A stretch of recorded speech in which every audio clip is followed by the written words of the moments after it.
வீட்டில் சொல்ல வேண்டிய முதல் வார்த்தை, காலையில் எழும்பின உடனே முதல்ல நீங்க சொல்ல வேண்டிய வார்த்தை, காலையில முழிப்பு வந்த உடனே கண்ணை திறந்து நீங்க சொல்ல வேண்டிய வார்த்தை, கண்ணம்மா காப்பி எடுத்துட்டு வா. அப்படி இல்லை, பசங்க தூங்கிட்டு இருக்கு, ஏய் சனியனுங்களே திக் எந்த ஸ்கூல் டைம் ஆயிடுச்சு,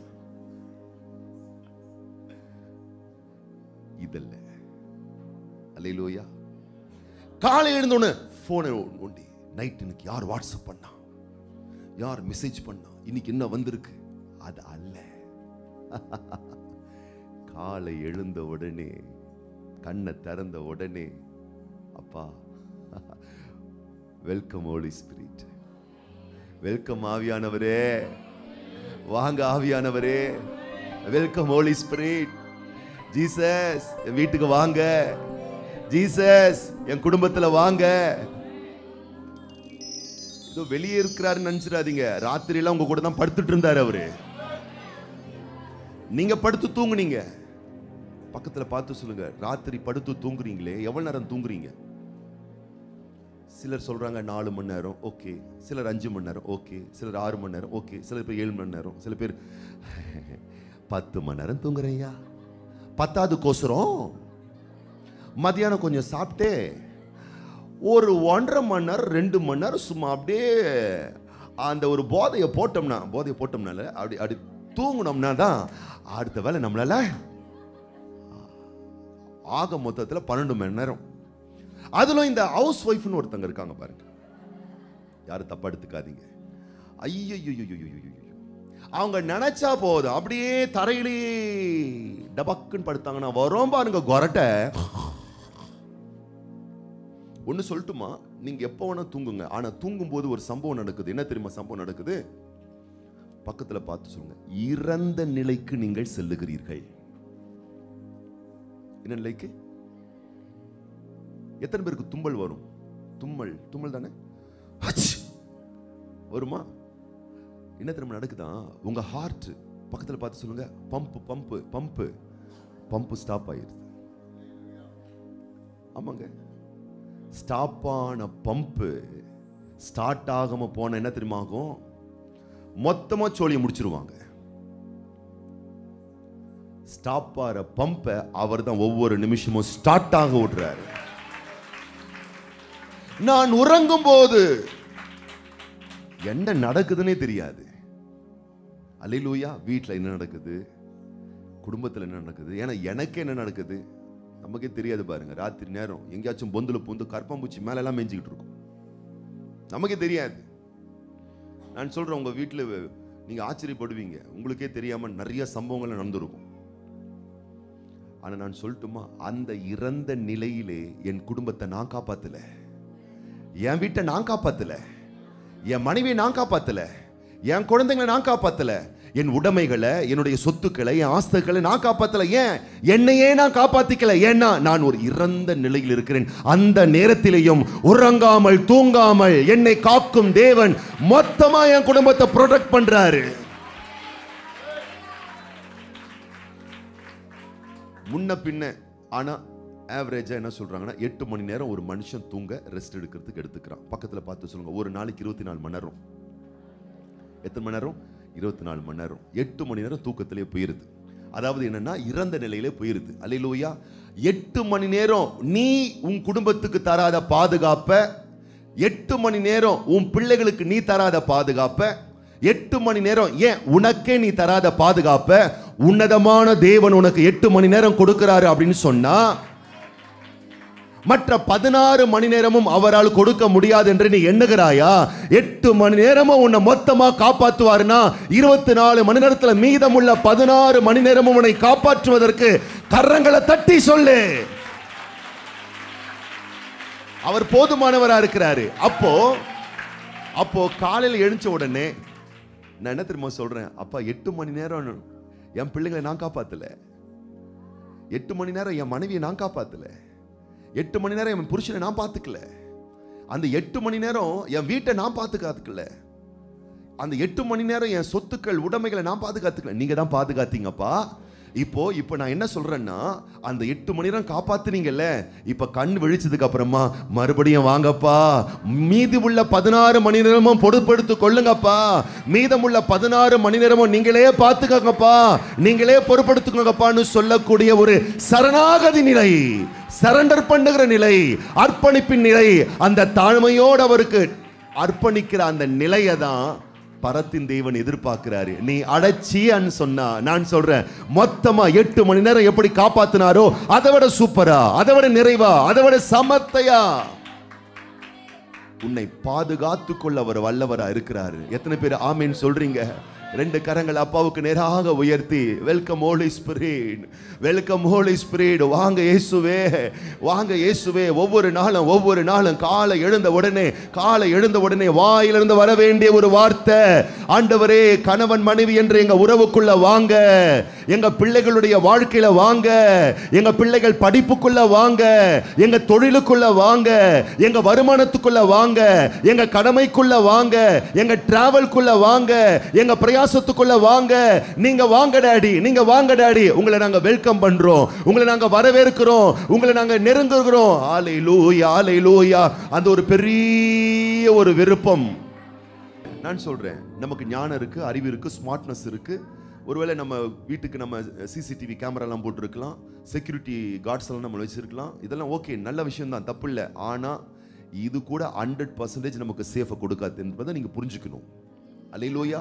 ஏன்னா வசனம் சொல்லுகிறது, கர்த்தர் வீட்டை கட்டாராகில் கட்டுகிறவர்களின் பிரயாசம் வேஸ்ட், கர்த்தர் நகரத்தை காவாராகில் காவலாளர் வீழ்த்திருக்கிறது வேஸ்ட். அநியாயமா இருக்குது. நகரத்தை காப்பாத்துறதுக்கு சொல்லிட்டு இருக்காங்க இல்லையா, இந்திய தேசத்துக்குள் அந்நிய தேசத்தார் புகுந்து விட்டு நாசப்படுத்தாதபடிக்கு இந்தியா பார்டர் ஃபுல்லா மிலிட்டரி இருந்துகிட்டு இருக்காங்கன்னு சொல்றாங்க இல்லையா. நம்ம அவங்களை நேசிக்கிறோம், மதிக்கிறோம், நம்ம தப்பா சொல்லல, நல்ல விஷயம்தான். ஆனா வசனம் சொல்லுது, அப்படி நகரத்தையே காப்பாத்துறதுக்கு இரவும் பகலும் மனுஷன் எஃபர்ட் எடுத்துட்டு இருந்தாலும் அவனையும் மீறி தாக்குவதற்கு 1000 தீய வல்லமைகள் உலகத்துல இருக்கு.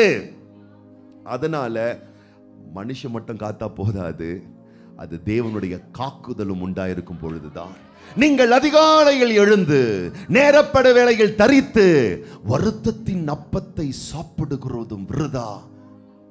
அப்படின்னா போடுங்க, அந்த வசனம் போடுங்க, 127 சங்கீதம் போடுங்க பார்க்கலாம். 127 சங்கீதம், அது எப்படி வருது பாருங்க. நீங்கள் அதிகாலையில் எழுந்து நேரப்பட வேளையில் தரித்து, 3ஆம் வசனம் தானே, 2ஆம் வசனம், நீங்கள் அதிகாலையில் எழுந்து, பக்கத்தில் பார்த்து சொல்லுங்க, பள்ளிக்கூடம் போகணும், காலேஜ் போகணும், கம்பெனிக்கு போகணும், வேலைக்கு போகணும். எப்போ எழுந்துக்கிறோம்? காலையிலே எழுந்துக்கிறோம்.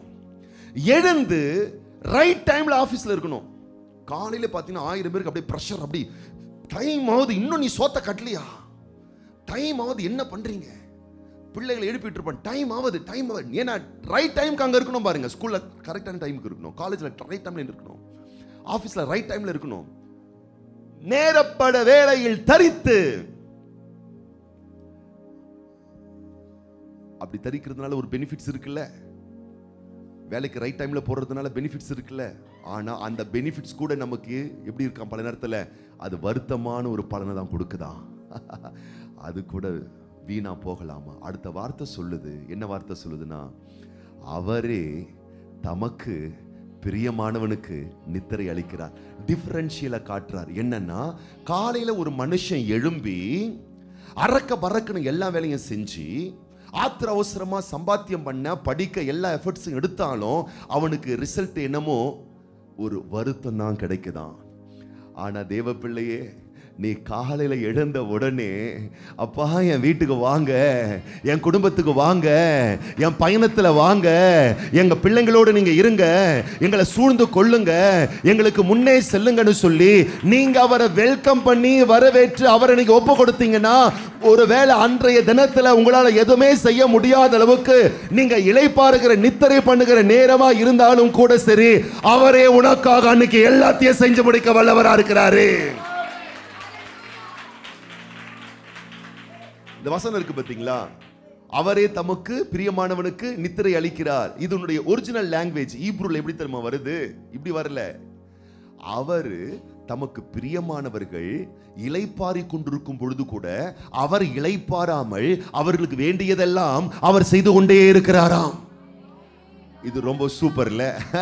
கரங்களை தட்டி அப்பாவை மகிமைப்படுத்துங்க பார்க்கலாம்.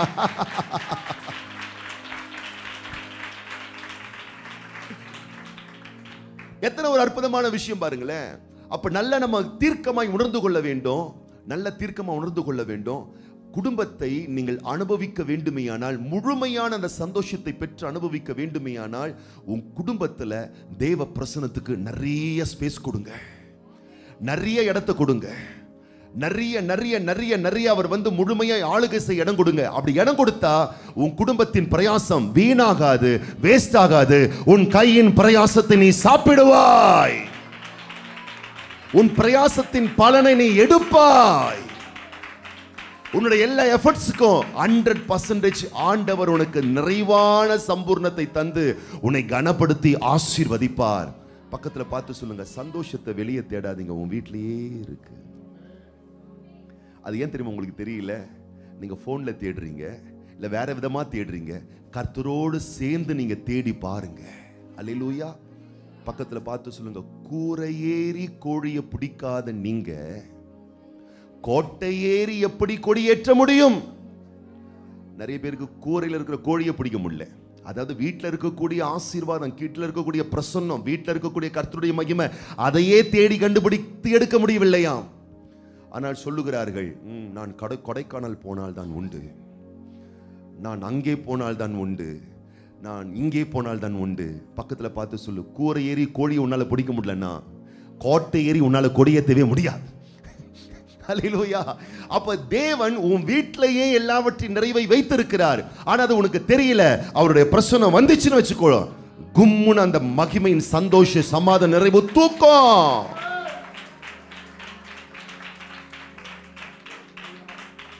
உப்பு பாருங்க, ஒரு அற்புதமான ஒரு விஷயம். உணவுல உப்பு ஒரு அற்புதமான ஒரு விஷயம். நீங்க சமையல்ல பாருங்களேன், புளிப்பு சேர்ப்பீங்க, கார்ப்பு சேர்ப்பீங்க, காரம் சேர்ப்பீங்க, என்னென்ன மசாலா ஐட்டம்லாம் நீங்க சேர்ப்பீங்க. நான் ஒன்று சொல்லட்டுமா? உப்பு இல்லாம நீங்க எவ்வளவு மசாலா ஊர்பட்டதை நீங்க சேர்த்தாலும் நக்கி பாருங்க, டேஸ்ட் பண்ணி பாருங்க. நிறைய நல்ல தரமா சமைக்கிறவங்களா இருக்கீங்க. நான் ஒன்றும் சமையல்காரன் இல்லை. நான் 31ஆம் தேதி தான் சமைக்கணும்னு பிளான் பண்ணி வச்சிருக்கிறேன், நானும் என் மனைவியும் சேர்ந்து. அது நேற்று நான் சொல்லிட்டேன், எடுத்துட்டு வந்து உங்களுக்கு பரிமாறுவதற்காக. அதனால முதல் முறையா நான் வந்து 31ஆம் தேதி அதிகாலையில் போயிட்டு சோத்திரத்தோடு ஜபத்தோட என் மனைவி பக்கத்தில் நின்று உங்களுக்காக சமைக்க போறேன். அது 31ஆம் தேதி, இன்னைக்கு இல்லை. ஆனால் எனக்கு சமையல்லாம் ஒன்றும் தெரியாது. ஆனால் அப்படியே அரசல் புரசலாக அப்படியே கேள்விப்பட்டதை நான் சொல்றேன். ஒரு ருசியான ஒரு சமையல்ல, அது பிரியாணியோ அல்லது வேற ஏதாச்சும் ஒரு ஐட்டமோ, 1000 சேர்த்து பாருங்க. நீங்க சேர்த்துட்டு டெஸ்ட் பண்ணி பாருங்க, நக்கி பாருங்க, சப்பி பாருங்க, ருசிச்சு பாருங்க, டேஸ்டே தெரியாது. ஒன்று சொல்லட்டுமா? உப்பை கொஞ்சம் ஆட் பண்ணி பாருங்க, உப்பை ஆட் பண்ணி பாருங்க. மறைந்திருக்கிற புளிப்பின் சுவை தூக்கலா வெளியே வரும். மறைந்திருக்கும் கார்ப்பின் சுவை தூக்கலா வெளியே வரும்.